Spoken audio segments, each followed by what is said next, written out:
Shalom అందరికీ praise the Lord. Welcome to my channel, welcome to another video. మనం ఎప్పటి నుంచో ఎదురు చూస్తున్న హోసన్న మినిస్ట్రీస్ కొత్త పాటలు అనేవి రిలీజ్ అయ్యాయి. మన తెలుగు రాష్ట్రాల వారందరూ ఎక్కువగా మనం పాడుకునే పాటలు హోసన్న మినిస్ట్రీ సాంగ్స్, ఏసన్న గారి పాటలు బాగా మనం స్పిరిచువల్గా అనిపిస్తాయి. ప్రతి సంవత్సరం గుడారాల పండగకి కొత్త పాటలు రిలీజ్ చేస్తూ ఉంటారు. సో ఈసారి కూడా గుడారాల పండుగల్లో చాలా మంచి సాంగ్స్ అనేవి అయితే వాళ్ళు రిలీజ్ అయ్యాయి. సంవత్సరం వచ్చే హోసన్న మినిస్ట్రీస్ కొత్త పాటలను మనం త్వరగా ఆదివారం చర్చిలో పాడాలనేసి మనకు అందరికీ చాలా ఆశ ఉంటుంది. సో సేమ్ నాకు కూడా అలాగే ఆశ ఉంటుంది కొత్త పాటలు పాడాలని. సో విన్న వెంటనే మనకి ఏ పాట అయినా రాదు. అది అందులో హోసన్న మినిస్ట్రీ సాంగ్స్ అసలే త్వరగా రావు. కాబట్టి మనం ఈరోజు ఎలా ప్రాక్టీస్ చేయాలి, సరైన పద్ధతిలో ఈరోజు మనం హోసన్న మినిస్ట్రీస్ కొత్త పాటలు అనేవి మనం ప్రాక్టీస్ చేద్దాం. ప్రాక్టీస్ చేసి మనం నేర్చుకుందాం. ఓకేనా? మనందరం కలిసి మంచిగా నేర్చుకొని మన ఆదివారం మన చర్చెస్లో పాడుకుందాం. నేను క్లియర్గా మనం ఎలా నేర్చుకోవాలి దాన్ని మీకు క్లియర్గా చూపిస్తాను. సో వీడియోలోకి వెళ్ళబోయే ముందు అందరికి వచ్చిన రిక్వెస్ట్ ఏంటంటే వీడియోని అందరూ లైక్ చేయండి. మీరు లైక్ చేయడం వల్ల మనలాంటి బిలీవర్స్ దగ్గరికి, ఎక్కువ మంది క్రిస్టియన్ కమ్యూనిటీ దగ్గరికి ఈ వీడియో అయితే రికమెండ్ అవుద్ది. సో దాని ద్వారా వాళ్ళకు కూడా ఇప్పుడు చాలా హెల్ప్ అవుతుంది. సో లైక్ చేసి సపోర్ట్ చేస్తారని ఆశిస్తూ ఇంకా లేట్ చేయకుండా లాగ్ చేయకుండా వీడియోలోకి వెళ్ళిపోదాం. ఓకేనా? సో ఈసారి హోసన్న మినిస్ట్రీస్ ఆల్బమ్ పేరు వచ్చేసి సౌందర్య పూర్ణుడ. పాటలు అయితే చాలా బాగున్నాయి. సో నాకు అందులో బాగా నచ్చిన పాటలు ఏంటంటే రమేష్ అయ్య గారిది, అబ్రహాం అయ్య గారిది, రమేష్ అయ్య గారిది నాకు బాగా నచ్చాయి. సో ఈరోజు మనం అబ్రహాం అయ్య గారి పాట నేర్చుకుందాం. అబ్రహాం అయ్య గారు రాసిన పాట పేరు స్తుతి కీర్తనీయుడ. సో సౌందర్య పూర్ణుడ ఆల్బంలో నుంచి మనం స్తుతి కీర్తనీయుడ పాటను మనం నేర్చుకుందాం. సో నేను ప్రతి సంవత్సరం కూడా గుడారాల పండుగకి వెళ్తాను. నాకు చాలా ఇష్టం. ఎందుకంటే అక్కడ దేవుని సన్నిధి ప్రసన్నతను కొద్దిసేపు పరలోకంలో ఉన్నట్టుగా అనిపిస్తుంది. అక్కడ ఆరాధన, ఆ మ్యూజిక్ ఇన్స్ట్రుమెంట్స్ కానీ అన్నీ చాలా మంచిగా అనిపిస్తుంది. ఉపదేశం కూడా అలాగే ఉంటుంది. సో ఈసారి కూడా ఎప్పటిలాగానే ఈసారి కూడా చాలా బాగా మంచి ఉపదేశం అయితే అక్కడ చెప్పారు. దేవుని సన్నిధి ప్రసన్నతను నేనైతే అనుభవించవచ్చా. ఈ పాటల పుస్తకంలోంచి స్తుతి కీర్తనీయుడ 3వ పాట. సో ఒకసారి మీరు చూడండి. ఈ స్తుతి కీర్తనీయుడ అనే పాటలో మొత్తం 3 చరణాలు ఉన్నాయి. ఫస్ట్ పల్లవి విన్న తర్వాత ఒక్కొక్క చరణం విందాం. సరేనా? అది ఏ ట్యూనింగ్లో ఉంది, ఎలా ఉందనేది మనం అది చూద్దాం. ఓకేనా? ఫస్ట్ అయితే మనం స్తుతి కీర్తనీయుడ ఒకసారి మనం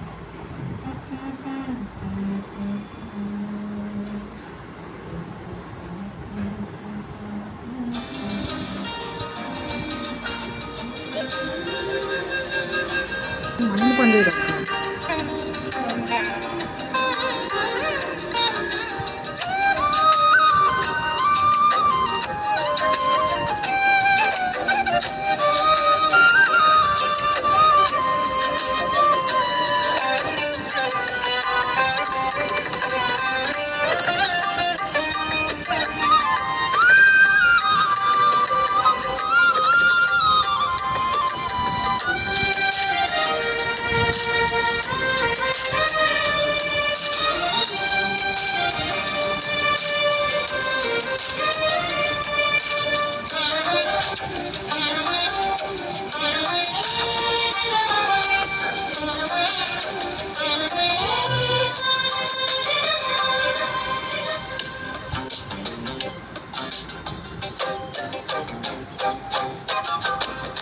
కీర్తనీయుడా ఘనమైన నీ ప్రేమ నా హృదయ వీణపై శృతి చేసి పాడనా.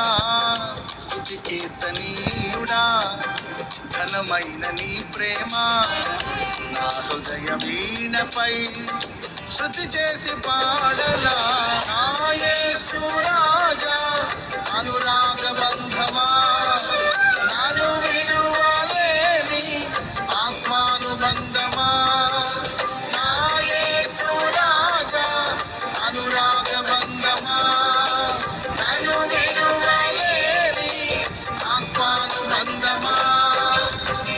స్తుతి కీర్తనీయుడా ఘనమైన నీ ప్రేమ నా హృదయ వీణపై శృతి చేసి పాడనా.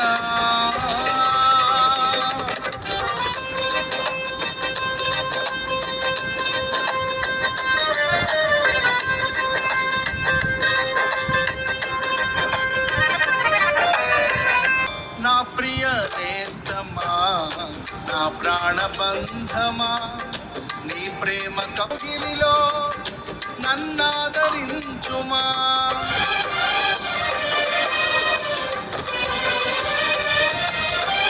నా ప్రియ నేస్తమా నా ప్రాణబంధమా నీ ప్రేమ కౌగిలిలో నన్నాదరించుమా. నీ సిలువ త్యాగం నేనెలా మరచిపోదును. ఇలలోన నీకై సాక్షిగా జీవింతును. నీ సిలువ త్యాగం నేనెలా మరచిపోదును. ఇలలోన నీకై సాక్షిగా జీవింతును. నా యేసు రాజా అనురాగ బంధమా, నన్ను విడువలేని ఆత్మానుబంధమా. నా యేసు రాజా అనురాగ బంధమా, నన్ను విడువలేని ఆత్మానుబంధమా. స్తుతి కీర్తనీయుడా ఘనమైన నీ ప్రేమ నా హృదయ వీణపై శృతి చేసి పాడనా. ఇది పల్లవి. స్తుతి కీర్తనీయుడా ఘనమైన నీ ప్రేమ నా హృదయ వీణపై శృతి చేసి పాడనా. ఇది 2 సార్లు పాడాలి మనం, ఓకేనా? ఎలా అంటే స్తుతి కీర్తనీయుడా ఘనమైన నీ ప్రేమ నా హృదయ వీణపై శృతి చేసి పాడనా. ఓకే, ఇంకా లేట్ చేయడం స్టార్ట్ చేద్దాం మనం. చూడండి. స్తుతి కీర్తనీయుడా ఘనమైన నీ ప్రేమ నా హృదయ వీణపై శృతి చేసి పాడనా.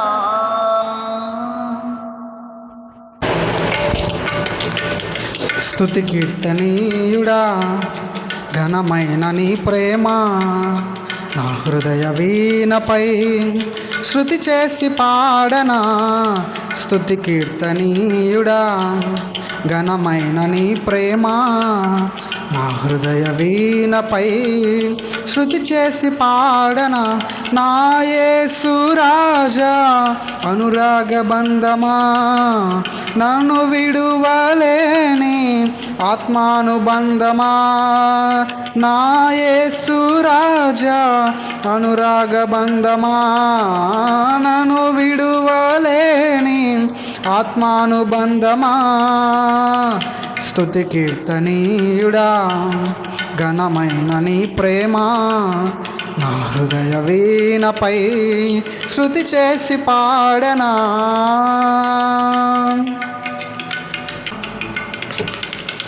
నా ప్రియ నేస్తమా నా ప్రాణబంధమా, నీ ప్రేమ కౌగిలిలో నన్నాదరించుమా.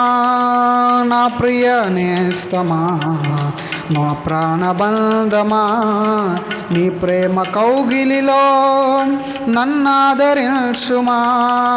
నీ సిలువ త్యాగం నేనెలా మరచిపోదును. ఇలలోన నీకై సాక్షిగా జీవింతును.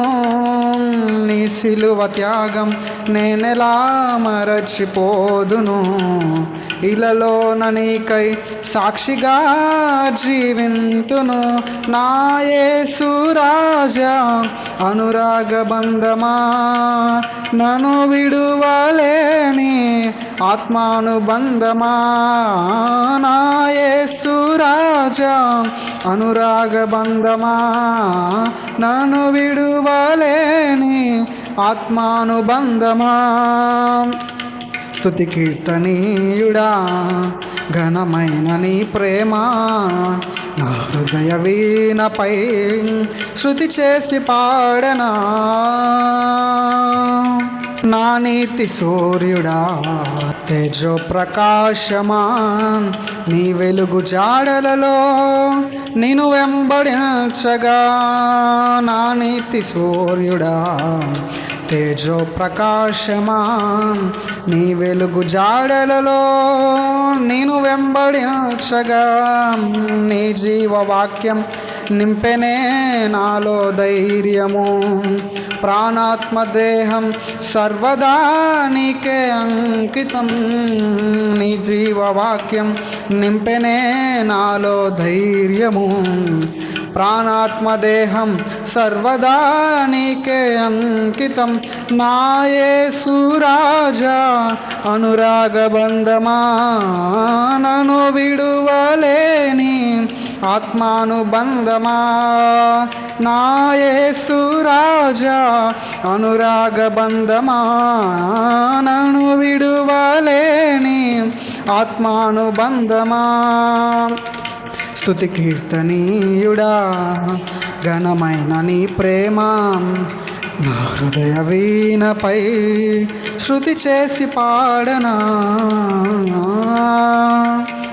సో చూసారు కదా పాట పల్లవి అయితే ఇలా ఉంది. నేను పాడినప్పుడు మీరు అబ్జర్వ్ చేశారు కదా, అలా 2 సార్లు పాడాలి. స్తుతి కీర్తనీయుడ ఘనమైన నీ ప్రేమ నా హృదయ వీణపై శృతి చేసి పాడన, ఇదంతా కలిపి ఒక లైన్ అనుకుంటాం. మనం దీన్ని 2 సార్లు పాడాలి. మనం పాడిన తర్వాత మళ్ళీ కింద ఇంకో లైన్ ఉంది కదా, నా యేసు రాజా అనురాగ బంధమా నన్ను విడువలేని ఆత్మానుబంధమా, మళ్ళీ నా యేసు రాజా అనురాగ బంధమా నన్ను విడువలేని ఆత్మానుబంధమా స్తుతి కీర్తనీయుడా ఘనమైన నీ ప్రేమ నా హృదయ వీణపై శృతి చేసి పాడనా. చూసారా, ఇలా ఒక లైన్ 2 సార్లు పాడి మళ్ళీ ఇంకా కింద ఉన్న లైన్ కూడా మళ్ళీ 2 సార్లు పాడిన తర్వాత మళ్ళీ స్తుతి కీర్తనీయుడ ఘనమైన నీ ప్రేమ నా హృదయ వీణపై శృతి చేసి పాడనా, అలా వదిలేయాలి. మనం అలా వదిలేసిన తర్వాత ఇలా కొంచెం మ్యూజిక్ ప్లే చేస్తారు. అది మనం కొంచెం గ్యాప్ తీసుకొని మళ్ళీ చరణం పాడాలి. నా ప్రియ నేస్తమా నా ప్రాణబంధమా నీ ప్రేమ కౌగిలిలో నన్ను ఆదరించుమా. సో దీంట్లో కూడా 2 లైన్లు, దీన్ని కూడా మళ్ళీ 2 సార్లు పాడాలి. మళ్ళీ కింద దాన్ని కూడా 2 సార్లు పాడాలి. సో చూశారు కదా, పాట అనేది ఇలా ఉంటుంది. దీన్ని మనం బాగా ప్రాక్టీస్ చేయాలి.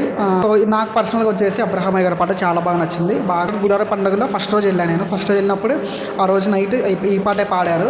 నాకు చాలా హ్యాపీ అనిపించింది. ఆ పాడినప్పుడే నాకు ఆల్రెడీ మంచిగా అది నాకు లోపల నోటెడ్ అయిపోయింది.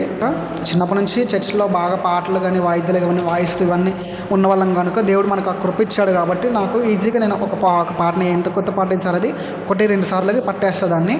సో అంటే నా గొప్పతనంగా దేవుడు ఇచ్చిన కృప కాబట్టి చెప్తున్నా, అది కేవలం దేవుడు ఇచ్చిన కృపే అది. సో నేను ఒకసారి పాడినప్పుడే నాకు అక్కడే ఆల్మోస్ట్ వచ్చేసింది. మళ్ళీ ఇంటికి వచ్చాక కూడా ఒక్కసారి విన్నా మంచిగా పూర్తిగా వచ్చేసింది. సో మరి మనకి పాట రావాలంటే ఏం చేయాలి, ఎలా ప్రాక్టీస్ చేయాలంటే మనం ఫుల్గా ఫస్ట్ అయితే మనం పాటను బాగా వినాలి. 1-2-3 సార్లు 3 సార్లు 4 సార్లు వింటే చాలా వరకు మనకు పాట లోపల ఫీడ్ అయిపోతుంది, మన బ్రెయిన్లో ఫీడ్ అయిపోతుంది. ఫీడ్ అయిన తర్వాత ఇక మనం 5వ పాట పెట్టుకొని వినేటప్పుడు 3 సార్లు విన్నాం అనుకోండి, సార్ 4వ ఇక పాట పెట్టుకొని మళ్ళీ పెట్టుకొని వినేటప్పుడు దానితో పాటు మనం ఏకీవించి పాడాలి. పాట ప్లే అవుతున్నప్పుడు మనం ఆ ట్యూనింగ్లో పాడాలన్నమాట. సో మరి ఈ పాట త్వరగా మనకి ఎప్పుడు వస్తుంది అంటే ఎర్లీ మార్నింగ్ ఉంటుంది కదా, ఎర్లీ మార్నింగ్ 4ంటికి కానీ 5ంటికి కానీ 6ంటికి కానీ ఒక 5-5:30కి మంచిగా మీరు మంచి ప్రశాంతమైన వాతావరణంలో కూర్చొని పొద్దున్నే మంచిగా పెట్టుకొని దానికంటే కొంత టైం ఇచ్చి కొత్త పాటలు మంచిగా వినడానికి టైం ఇచ్చి ప్రశాంతంగా ఎర్లీ మార్నింగ్ మీరు విన్నారంటే త్వరగా వస్తుంది పాట. అంటే నేను ఇది ఎవరికి చెప్తున్నా అంటే పాటలు చాలామంది రాని వాళ్ళు ఉంటారు కదా, పాటలు రాని వాళ్ళు ఎలా నేర్చుకోవాలో తెలియదు చాలామందికి. కొంతమందికి వచ్చిన వాళ్ళంటే ఓకే నో ప్రాబ్లం, రాని వాళ్ళు ఉంటారు, వారి కోసం ఈ వీడియో అయితే చేస్తున్నాను అనమాట నేను. సో ఈ విధంగా మనం ప్రాక్టీస్ చేస్తే మనకు త్వరగా వస్తుంది. సో ఇంకా మనం ప్రాక్టీస్ చేద్దాం. ఇప్పుడు నాకు వీడియోలు ఎంత అవుద్దనేసి నేను చాలా త్వరగా మీకైతే చెప్తున్నా. సో పాటనైతే మనం అలా నేర్చుకోవాలన్నమాట. ఒక పల్లవిని బాగా వినాలి. సో ఫస్ట్ ఏంటి, పల్లవి నేర్చుకోవాలి. ఓకేనా, పల్లవి ఎలా ఉందో ఆ ట్యూనింగ్లో పల్లవి పాడిన తర్వాత చరణం, ఒక్కొక్క చరణం అలా మనం పాడుకుంటూ దాన్ని ప్రాక్టీస్ చేయాలన్నమాట. దాన్ని బాగా మనం వింటూ ప్రాక్టీస్ చేయాలి, వింటూ మనం పాడుతూ ఉండాలి. ఫస్ట్ వినేటప్పుడు అయితే 3-4 సార్లు బాగా వినాలి దాన్ని, మనం పాడొద్దు మధ్యలో. విన్న తర్వాత పాడడం స్టార్ట్ చేయండి. దాంతోపాటు మీకు అప్పుడు త్వరగా వస్తుంది. ఎర్లీ మార్నింగ్ ప్రాక్టీస్ చేస్తే త్వరగా వస్తుంది. ఎర్లీ మార్నింగ్ విని మంచిగా పాడితే త్వరగా వస్తుంది. ఓకేనా, ఎర్లీ మార్నింగ్ బాగా వినడానికి అయితే ప్రయత్నించండి. అలాగే ఈవినింగ్ కూడా మంచిగా మీరు వినండి, ఎటువంటి టెన్షన్స్ లేకుండా మంచి ఫ్రీ మైండ్తో ఆలోచనలు పనులు ఏం లేకుండా పనులన్నీ చేసుకొని మంచిగా వినండి. మీకు చాలా బాగా వస్తుంది, ఖచ్చితంగా వస్తుంది. దేవుడు మీకు ఈ విషయంలో త్వరగా నేర్చుకోవడానికి కృప చూపును గాక. సో మళ్ళీ మనం ఈ సాంగ్స్ని మనం మంచిగా ఒక సిరీస్ వైజ్గా మనం నేర్చుకుందాం. 6 పాటలు ఉన్నాయి కదా, వీటిని మనం మంచిగా నేర్చుకుందాం. నెక్స్ట్ వీడియోలో ఏ పాట ప్రాక్టీస్ చేయాలో మీరు కామెంట్ చేయండి. ఖచ్చితంగా మనం అదే పాటని మంచిగా చాలాసేపు ప్రాక్టీస్ చేద్దాం దాన్ని, సరేనా? మనం ఎలా నేర్చుకోవాలి, సరైన పద్ధతిలో పాటను ఎలా నేర్చుకోవాలి, త్వరగా నేర్చుకొని త్వరగా ఎలా చర్చ్లో పాడాలి అనేది మనం బాగా ఈ వీడియోస్లో అయితే నేర్చుకుందాం. సో మీకు ఈ వీడియో నచ్చితే కనుక ఖచ్చితంగా లైక్ చేయండి. మీ అభిప్రాయాన్ని కామెంట్ రూపంలో తెలియజేయండి. మ్యూజిక్ సంబంధించిన విషయాలు కూడా మనం చాలా చెప్పాం, ఈ ఛానల్లో చాలా ఉంటాయి. సో ఒకసారి మన ఛానల్ చెక్ చేయండి. సో ఇంతవరకు వీడియో అన్ని వరకు చూసినందుకు కూడా అందరికీ చాలా thank you so much. So మళ్ళీ నెక్స్ట్ వీడియోతో కలుసుకుందాం. అంతవరకు అందరికీ praise the Lord. Thank you.